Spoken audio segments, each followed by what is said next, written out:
The great chamber of the Valtrosi conclave hummed with a silence more profound than any sound. It was a resonant quiet, born from the sheer mass of ancient stone and the weight of unspoken anxieties that settled like fine dust on every ornate surface.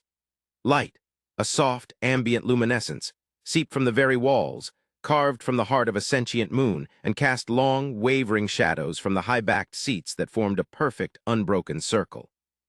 Here, the masters of 1,000 star systems, the elder races of the known galactic arm, convened not in celebration, but in a state of muted existential dread. At the center of the chamber, a holographic representation of the galaxy turned with agonizing slowness, a swirling vortex of blues and golds, but every eye, every multifaceted lens, every psychic sensor was directed towards a single, unremarkable point of light designated Sol. It was the human problem, a topic that had for generations been a matter of academic curiosity, a footnote in the grand, sweeping histories of the conclave. Now, it had become a festering wound in the heart of galactic politics. The humans, a species confined to their single system, were dismissed as primitives, a chaotic jumble of warring tribes who had barely mastered the art of interplanetary travel. Their most notable export was not technology nor resources, but stories. They broadcasted myths, legends, and epic fictions into the void, tales of heroism and monstrous evil, of gods and demons, and of fleets that sailed into darkness and returned transformed. The rest of the galaxy had listened with a mixture of amusement and pity. They were a species of dreamers, of poets and madmen, whose grasp on reality was tenuous at best. But something had changed. A human vessel, a solitary, antiquated probe, had breached the conclave's self-imposed quarantine zone, a sphere of influence that had kept the younger races at a safe distance for millennia. The probe carried no weapons, no messages of conquest, only a repeating, coded sequence of their most enduring legend. The story of a battlefleet that had journeyed into the intergalactic void, the so-called Black, and had vanished without a trace, destined, the story went, to one day return. To the conclave, it was nonsense, the final, desperate cry of a species on the verge of self-annihilation. And yet the probe's existence was an act of transgression, a violation that could not be ignored. High Counselor Xylos, his chitinous exoskeleton the color of polished obsidian, shifted his immense weight in his seat, the subtle movement sending a ripple of unease through the assembled delegates. His thoughts were a storm of conflicting emotions, a maelstrom of tradition and the chilling premonition of change. For eons, the Valtrosi and their allies had maintained a delicate balance of power, a carefully constructed peace built upon the shared understanding that the galaxy was a dangerous, unforgiving place, and that the greatest threats were those that came from within. The humans, with their illogical, emotional narratives, were a destabilizing element, a loose thread in the grand tapestry of galactic order. The probe's trajectory is a direct challenge to our authority, declared a delegate from the Cygnian Ascendancy, her voice a series of melodic chimes that echoed through the chamber. They have crossed a line that has been respected for time immemorial. We must respond with overwhelming force to make an example of them, to show the younger races that the conclave's edicts are not mere suggestions. A low murmur of assent swept through the chamber, a chorus of clicks, whistles, and subsonic hums. The sentiment was a popular one, an easy solution to a problem that was beginning to feel uncomfortably complex. To crush the humans would be a simple matter. Their technology was laughably primitive, their world a fragile jewel suspended in the void. A single Valtrosi dreadnought could sterilize their planet in a matter of hours. But Xylos was not so certain. He had spent his long life studying the younger races, trying to understand their strange, often self-destructive impulses. And the humans were different. Their stories, while seemingly fanciful, possessed a strange internal logic, a recurring theme of resilience, of hope in the face of insurmountable odds. It was a philosophy that was utterly alien to the conclave's cold, pragmatic view of the universe. Force is a blunt instrument, Xylos finally spoke, his voice a low, gravelly rasp that commanded immediate attention.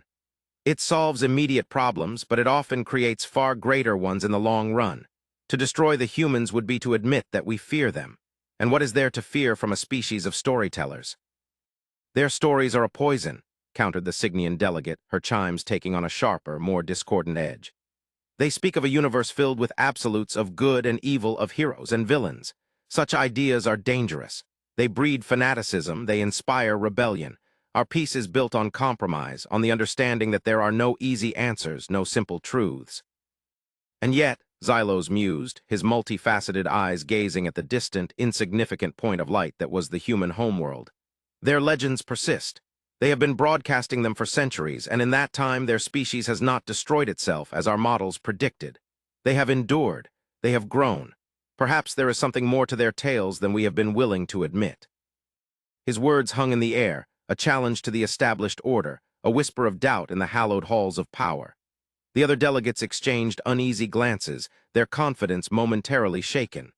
Xylos was the oldest and most respected member of the conclave, his wisdom a guiding light for generations. If he harbored doubts, then perhaps the situation was more serious than they had imagined.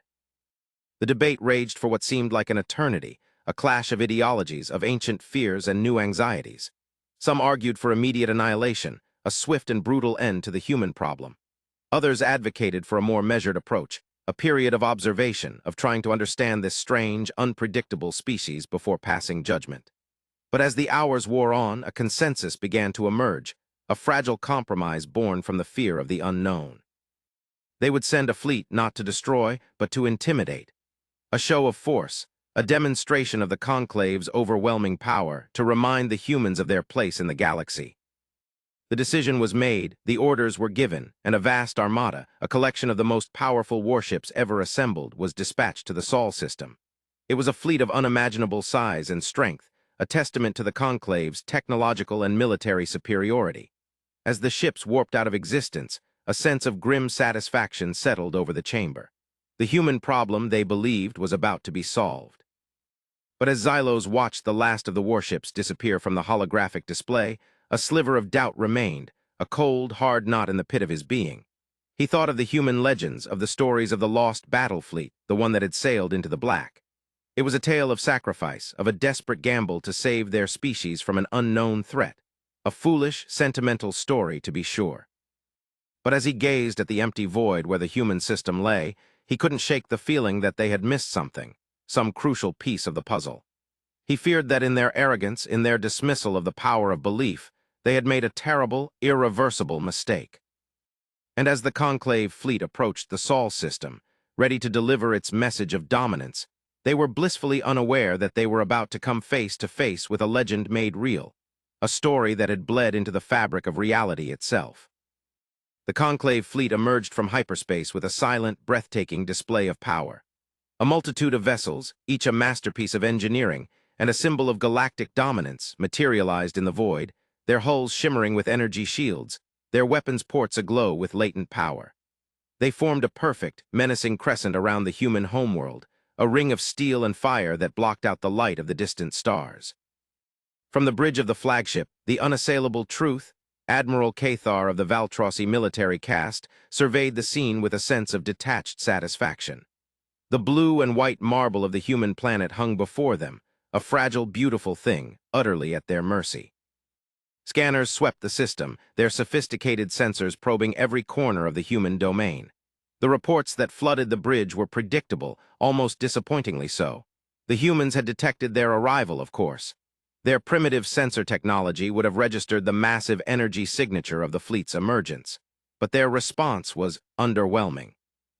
A scattered collection of small, lightly armed ships, barely worthy of the designation of a defense fleet, moved to intercept, their formations clumsy and their energy signatures fluctuating wildly. It was the response of a cornered animal, a desperate, futile gesture of defiance. "They are hailing us, Admiral," a communications officer reported, his voice a series of precise, emotionless clicks. "On screen," Cathar commanded, his posture rigid, his expression a mask of cold authority. The main viewscreen flickered to life, displaying the image of a human male, his face etched with lines of age and worry, his uniform simple and unadorned. He sat in what appeared to be the command chair of one of their vessels, the background a chaotic jumble of flickering lights and frantic activity. "This is Secretary General Chen of the United Earth Protectorate," the human said, his voice steady despite the overwhelming odds he faced.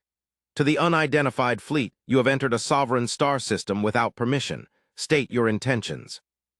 Cathar allowed a moment of silence to stretch, a calculated pause designed to intimidate, to emphasize the vast gulf in power between them. "I am Admiral Cathar of the Valtrosi Conclave," he finally replied, his voice a low, rumbling bass that was translated by the ship's computer into the human's own language. "We are here to deliver a message. Your species has violated the sanctity of conclave space. You have ignored our warnings. You have trespassed where you are not welcome. This transgression will not be tolerated." The human, Chen, listened impassively, his expression unreadable. "We were not aware that the galaxy belonged to you, Admiral. We sent a probe, a vessel of peace and exploration, to learn more about our neighbors. Is knowledge a crime in your conclave?"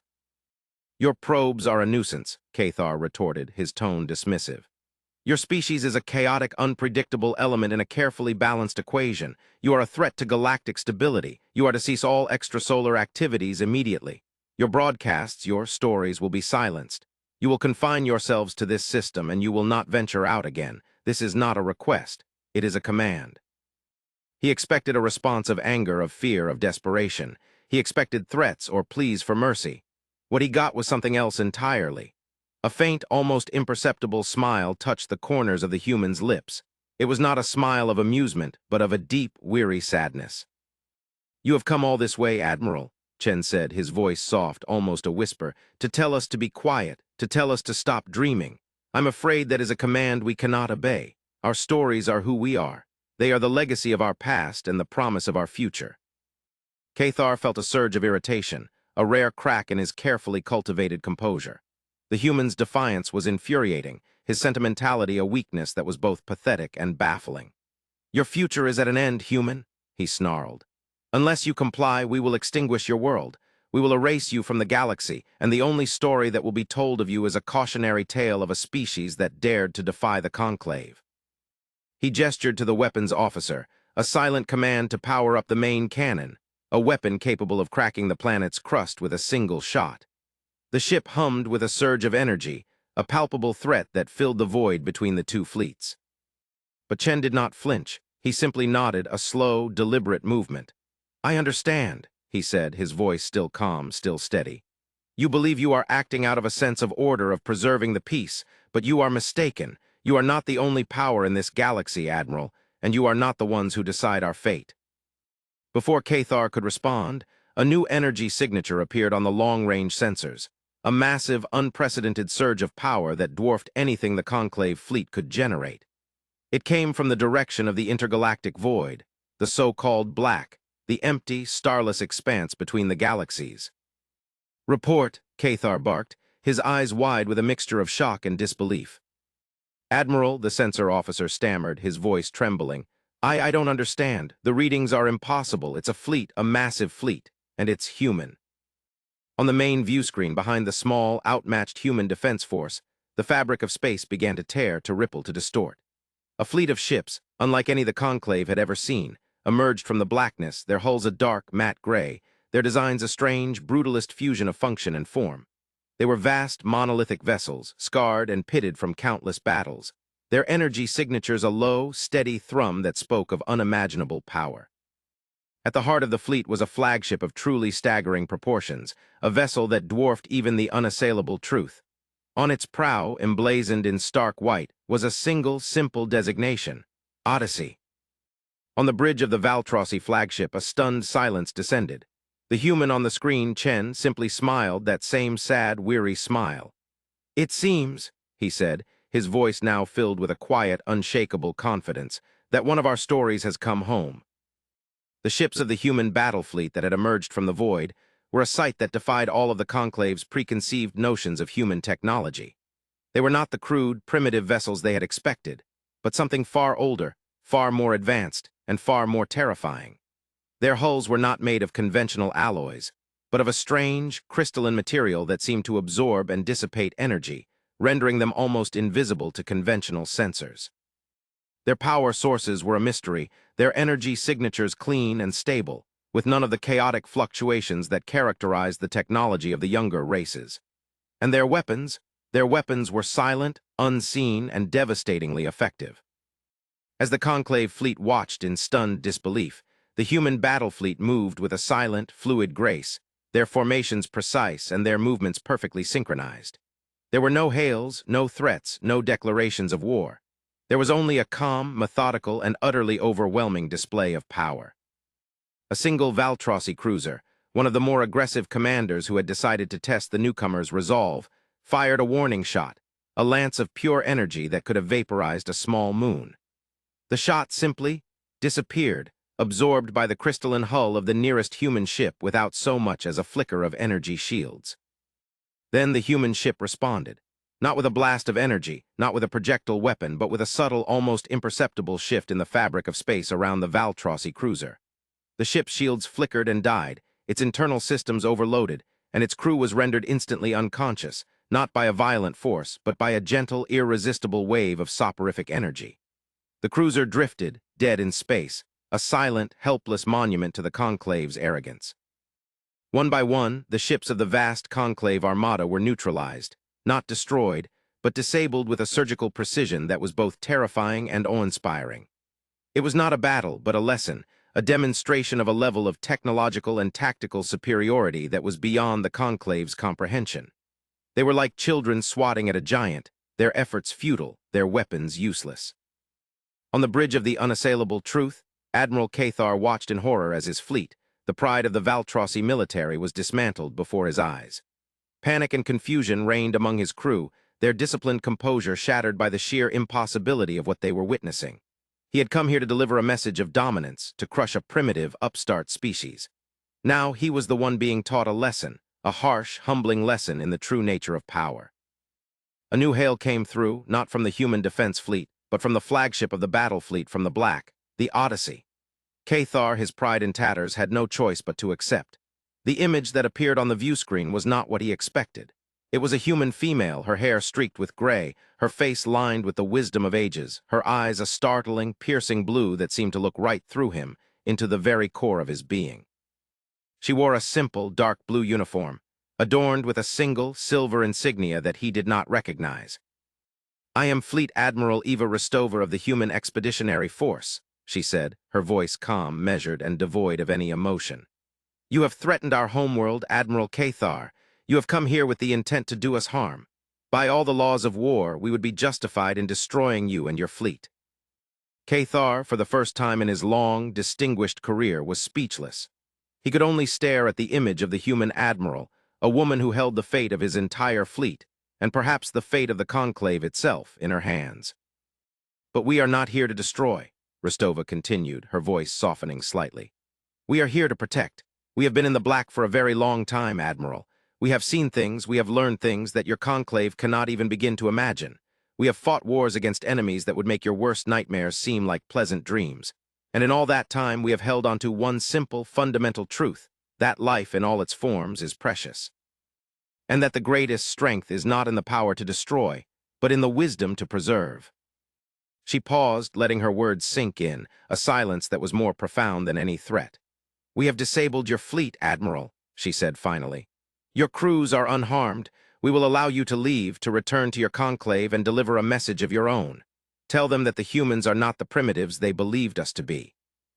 Tell them that our stories are not just a collection of fanciful tales, but a reflection of a deeper truth, a truth that we have been forced to learn in the darkness between the galaxies. Tell them that we are not their enemies, but also tell them that we will not be threatened, we will not be intimidated, and we will not allow anyone to harm our home." The connection was severed, leaving Cathar alone with the crushing weight of his defeat. He looked at the disabled ships of his fleet, at the silent, majestic vessels of the human battle fleet, and at the small, fragile planet they had come to conquer. And for the first time he understood. The humans were not a threat to the Conclave's order. They were a part of something older, something larger, something that the Conclave, in its arrogance, had never even considered. The journey back to the heart of the Conclave was a long and silent one. The once proud and mighty armada limped home, their ships scarred not by battle, but by the humbling realization of their own insignificance. Admiral Cathar, stripped of his command and facing a court-martial for his failure, prepared his report, a document that he knew would shatter the very foundations of the Conclave's power structure. When the news of what had transpired in the Sol system reached the great chamber of the Valtrossi Conclave, it was met with a stunned, disbelieving silence. The delegates, the same ones who had so eagerly called for the annihilation of the human species, listened in horrified fascination as Cathar recounted the events of his disastrous mission. He spoke of the human battle fleet from the Black, of their impossible technology, of their calm, measured response to the conclave's aggression. He spoke of Fleet Admiral Rostova, of her words of wisdom and warning. And as he spoke, a new, unfamiliar emotion began to creep into the hearts of the assembled delegates. Fear. Not the fear of an external threat, but the fear of the unknown, the fear of a power that they could not comprehend, a power that had been hiding in plain sight, veiled in the guise of myth and legend. The debate that followed was a far cry from the arrogant, self-assured pronouncements of their previous session. The calls for war were replaced by whispers of caution, of the need for diplomacy, for understanding. The Cygnian delegate, her melodic chimes now tinged with a note of uncertainty, was the first to speak. "We have made a grave error," she admitted, her voice barely a whisper. "We have underestimated the humans. We have mistaken their art for weakness, their stories for delusion. We have acted with the arrogance of the ignorant, and we have been justly humbled." High Counselor Xylos, who had been silent throughout the proceedings, finally rose to his feet, his immense form casting a long shadow over the chamber. "We have been blinded by our own traditions," he said, his voice a low, somber rumble. "We have clung to the belief that we are the masters of this galaxy, that our way is the only way. The humans have shown us that we are wrong. They have shown us that there are other paths, other philosophies, other ways of being. They have shown us that the universe is far larger and far more complex than we have ever allowed ourselves to believe." He paused, his multifaceted eyes sweeping across the faces of the delegates, each one a study in a different shade of fear and confusion. "We must learn from our mistake," he continued, his voice rising in strength and conviction. "We must reach out to the humans not as conquerors but as equals. We must listen to their stories not with amusement but with respect. We must try to understand them, to learn from them. For it is clear now that they hold a key to a future that we cannot even begin to imagine." His words, once a source of doubt and derision, were now met with a chorus of assent. The conclave, for the first time in its long and storied history, was united not by a shared sense of superiority, but by a shared sense of humility. They had been on the verge of committing a terrible atrocity, of extinguishing a species that held the promise of a new and brighter future for the entire galaxy. And they had been saved from their own folly, not by their own wisdom, but by the very species they had sought to destroy. A diplomatic mission was dispatched to the Sol system, not a fleet of warships, but a single, unarmed vessel carrying the highest-ranking members of the conclave, including Xylos himself. They came not to make demands, but to offer an apology, to extend a hand of friendship, to begin a dialogue that they hoped would lead to a new era of peace and cooperation. The humans, for their part, received them with a grace and dignity that further shamed the conclave for their past actions.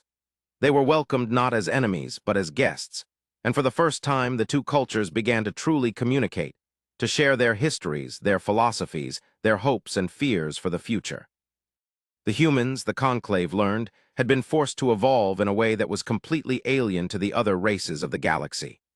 Confined to their single system, they had turned their energies inward, not to conquest, but to the exploration of the mind, of the spirit, of the very nature of reality itself.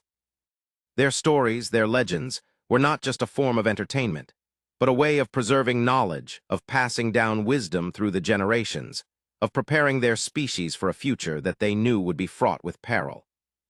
The Battlefleet from the Black, they explained, was not a military force in the traditional sense.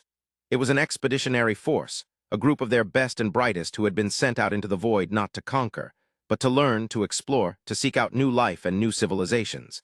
They had been gone for centuries, their journey taking them to the very edge of the galaxy and beyond. They had encountered wonders and horrors that were beyond the conclave's wildest imaginings.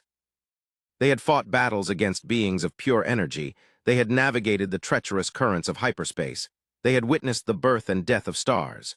And through it all, they had been guided by one simple principle, the belief in the inherent worth of all sentient life. As the dialogue between the two cultures deepened, a new understanding began to dawn on the conclave. They had always seen the galaxy as a place of scarcity, of competition, of a constant struggle for survival. The humans, on the other hand, saw it as a place of abundance, of infinite possibility, of a shared journey of discovery. It was a philosophy that was both radical and profoundly appealing, a message of hope in a universe that had for so long been defined by fear. The alliance between the conclave and the humans was forged not in the fires of war, but in the crucible of shared understanding. The two cultures, once so different, found common ground in their shared desire for a future where the galaxy was not a battleground, but a community, a family of sentient beings united in their quest for knowledge and enlightenment. And then came the revelation that would change everything, a discovery that would dwarf the conflict with the Conclave and redefine the very nature of their existence. It came from the Odyssey, from the depths of the data that the human Battlefleet had brought back from the Black. A signal, an ancient, impossibly faint signal that had been traveling across the vast emptiness of intergalactic space for eons. It was a message, a warning, a plea for help from a civilization that had existed long before any of the races of their own galaxy had even begun to dream of the stars. The message spoke of a threat, a force of unimaginable power that was moving through the universe, a wave of entropy, of decay, of nothingness, that was extinguishing galaxies one by one.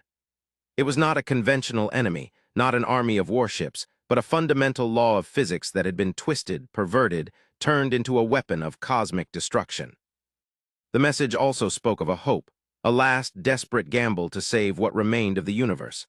A megastructure, a device of such scale and complexity that it defied comprehension, that had been built in the void between the galaxies, a final bastion against the encroaching darkness. A place called simply the Ark. The revelation sent a shockwave through the newly formed alliance. The conflict with the Conclave, the revelation of humanity's true power, all of it paled in comparison to this new, existential threat. They were no longer just a collection of starfaring races, but the inheritors of a cosmic legacy, the last line of defense against an enemy that threatened to consume everything. In the great chamber of the Valtrosi Conclave, where once there had been fear and division, there was now a new sense of purpose, a shared destiny. The holographic display at the center of the chamber no longer showed just their own galaxy, but the vast, empty expanse of the intergalactic void, and the faint, distant signal that was both a harbinger of doom and a beacon of hope. High Counselor Xylos stood before the assembled delegates, his voice filled with a new, unfamiliar emotion, a sense of awe, of wonder, of the profound, humbling realization that they were a part of something far greater than themselves. "The humans have given us a great gift," he said, his voice echoing through the silent chamber. "They have given us not just their friendship, not just their wisdom, but a chance to be a part of a story that is far older and far more important than our own. They have shown us that we are not alone in this universe, that we are all connected, that we are all a part of the same grand, cosmic narrative." He looked at the human ambassador, a woman who had once been an object of their scorn and derision, and he bowed his head in a gesture of respect, a gesture that was echoed by every member of the conclave. "We have spent our lives looking at the stars," Xylos said, his voice filled with a quiet, profound sense of wonder. "But we have never truly seen them. The humans have taught us to look not just with our eyes, but with our hearts, with our souls. They have taught us that the greatest legends are not the ones that are written in the stars, but the ones that are written in the choices we make, in the courage we show, in the hope we hold on to in the face of despair."